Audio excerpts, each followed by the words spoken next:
TV family. Catch us live on your TV screens. Welcome back to that show where we redefine and redesign the status quo of information, education, as well as entertainment. My name is Lama Limun. I never roll alone. Awonke Kailicha's finest Dulaze is in the building, as well as the dynamite that comes in a small package with TK is also in the building. Right now it's time for us to pay round 2 of Ekse Game of Games with Micheal and Belinda.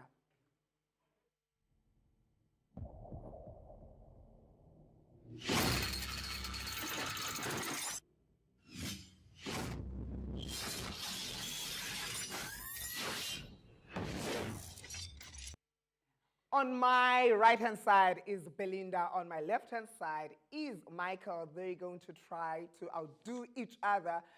Here's the questions that we're going to be asking about the 4th Industrial Revolution. To be fair, we're going to have them listen to this.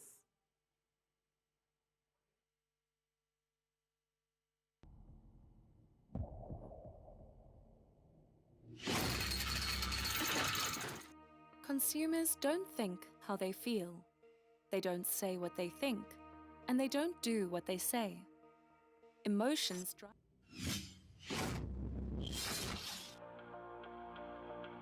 So when we think about the future of work with regard to the 4th Industrial Revolution, I think it's important to recognize there's the so-called optimistic view and the pessimistic view.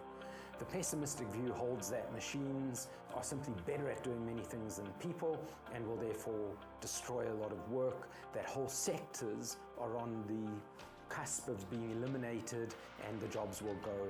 The optimistic view, on the other hand, suggests that, we have coexisted with machines for 200 years, and every time a new technology has come along, people have said it's going to destroy jobs. But when you think about it, steam power, electricity, they all created work. There's more people employed now in the world, higher labor participation rates than there ever have been. In fact, when computers came into the world, people were talking about we're going to only work a 15-hour week because we're going to automate so many of our tasks. And I think now most of us are working 15-hour days.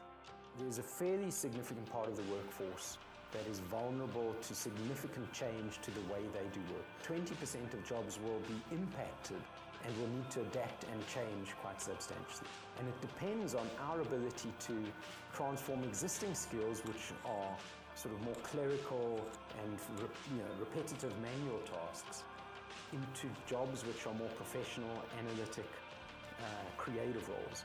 I think is a really important challenge that we face as a country.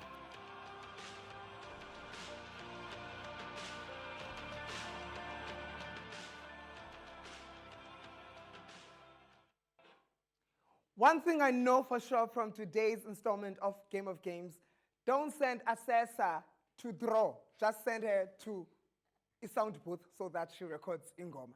I don't know if I can send you to the 4th Industrial Indaba, but this will be your test.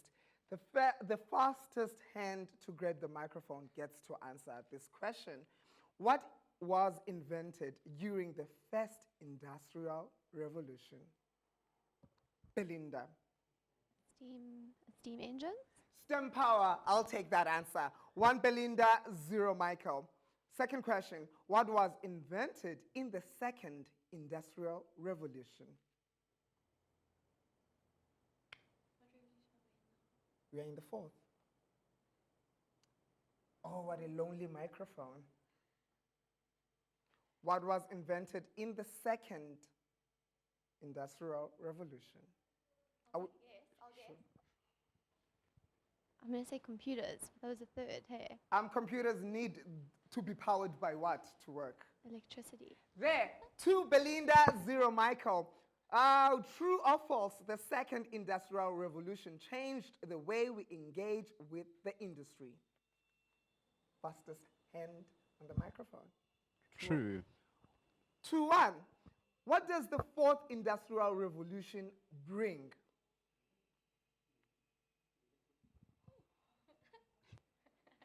Micheal? Pessimism and optimism, and a different way with interacting with machines. There we go. It's 2-0. I need a tiebreaker. Makosazana, we don't have a tiebreaker. Oh no. So it's 2-2, ladies and gentlemen. That was Ekse Game of Games. 2 Belinda, 2 Micheal, 2-2. Anti-nice. But now, let's go to what they know for sure. Let's check this clip out. Consumers don't think how they feel. They don't say what they think. And they don't do what they say. Emotions drive consumers to act, think, and feel. So how do brands ensure they're connecting with consumers emotionally? Over 90% of our decisions are influenced by factors outside of conscious awareness. Neural Sense quantifies these emotional and cognitive aspects of the consumer experience. We enable brands to find better ways to ensure these experiences grab attention, drive emotional engagement, increase memorability, and ultimately influence behavioral intent. Neural Sense optimizes retail experiences, online user experiences, and product experiences, as well as advertising and marketing communications, store design and layout, and even product design. Using biometric technologies, Neural Sense provides insights that are unbiased and actionable by measuring consumers' implicit subconscious responses. This helps brands to truly understand what is going on in the hearts and minds of their consumers. Emote your brand with the science of neuromarketing. Neural Sense is the only full-service consumer neuroscience consultancy in Africa.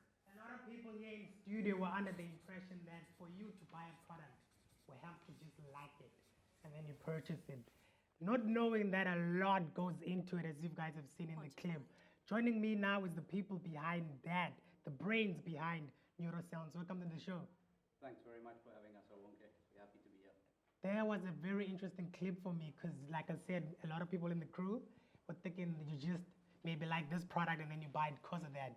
Not knowing that a lot of research goes into maybe designing a product or a lot of research, what consumers like, the behavior, etc. Please tell us what is neuromarketing. So neuromarketing is essentially a field of research where we make use of neuroscience technologies. So you might walk into a hospital and see somebody with this crazy headset on and they're measuring brain waves. You visit a GP, they'll get out their stethoscope and take your heart rate. These are all physiological measures that we apply to market research to better inform the design of products, sometimes a website, in-store design, the layout of the store, and all sorts of other marketing efforts. How did that idea come about, combining what you had just said to then interlinking it with marketing? Because I understand that marketing a lot of times is linked with advertising. So how do you then, with the brain and everything you've mentioned, Well, I think the idea of it all? Well, as you heard in the video clip, over 90% of what we hear, see, listen Feel, to, and feel, of course, all gets processed subconsciously in the brain. So without you even realizing it, all this information is pouring into your brain and your brain's responding emotionally to it. So you might feel a sense of happiness, but if I ask you to describe that feeling, maybe you say, oh, I'm excited.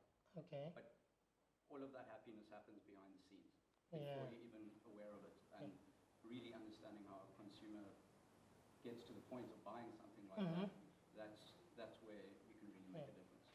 While we're speaking about feelings, Belinda, tell me about consumer behavior and how that links to emotion and product buying, etc., and how clients, maybe firms, can use that to market their products better. Sure thing. I think at the root of all marketing, it's about grabbing your buyer's attention and eliciting an emotional response from the consumer. And with neuromarketing, we're just understanding what that emotional response is and whether your approach motivation is positive or negative. So consumer behavior is not, I'm going to say self-reported consumer behavior is very different to implicit consumer behavior. So again, the example that Micheal used, you might be saying that you are feeling happy and you're going to describe it as excited. And I'm going to be saying I'm feeling happy and I'm going to describe it as, yeah, it's okay. And that difference between excited and okay can mean it's the world of difference in the world of advertising and consumer. So that makes so much sense. And I understand that you guys use certain technologies to gather this data. Tell us more about that. Yeah, so at the forefront of most of our research is Eeg Electric Encephalography, and it essentially looks like this crazy scientist headset. It's got 10 electrodes, fits on the skull, and we're not reading anybody's mind. I mean, we're trying our best, but we're essentially measuring the electrical signal that's getting projected off the surface of the skull as an indication of what's happening within the brain. Yeah. So as a firm coming to you guys as Neural Sense for Services, what do I do with all this information? I suppose it sounds a little bit daunting. I mean, we're coming to you with all this sciencey technology, and it can be overwhelming. But everything, all the insights that are generated from our research is all actionable, and it's easy to put into action. I mean, if you're doing usability testing on a website, for example, a lot of our insights will be simple, straightforward things like move this icon here or use less color here, and it'll help you generate more leads, clicks, and improve your business. So Really, that happens, color? Because I would think that if I leave my home right now and I go perhaps to a grocery store and let's say I'm hungry, I need bread, and then the color would then maybe what? So something that's quite interesting about neuroscience is that it's an interdisciplinary field. So we're combining psychology, economics, neuro, the brain. So there's a field of psychology called color psychology, and it's basically just the human response to colors. So red grabs a lot of attention, and that's something that you'd want to have on your product. That's very interesting. Yeah, I am thinking I like what I like, but a lot of things went behind tricking me, for lack of a better term, to purchase that item. Let's talk about the marketing mix that you guys offer to your clients. I want to maybe touch on the promotion. How do you assist me as a client, considering the marketing mix, more so the promotion side of it? Yeah, I think it really depends on exactly what the client wants to get out of it. So if it is a website that they feel is in need of touching up, sure, we'll throw whatever technology we can at them so that we can optimize what the customer experience is when somebody does visit their website. If it's something like an in-store study where they're not entirely sure where the bread should go or where the milk should go, well, then we can use eye tracking technology as well as other metrics to get a better understanding of exactly what they need to optimize their own customer's experience. For the people now watching at home right now and then they would like to use your services, what do you guys look for in clients? Can any company in any industry approach you guys, or do you specifically look for certain industries to work with? There is no perfect industry for us. We welcome all industries to approach us to help them better their consumers' experience and their shopper journeys. And how do they get a hold of you guys? You can visit our website, that's neuralsense.com, and you can pop us an email there. I think at the bottom of the website there's a contact us block. So Thank you guys so much for joining us. That was a rather interesting conversation for me. I wish we had more time, and I trust that you guys are going to come back again. Right now, though, it's time for us to go to a quick ad break. This is Ekse Live.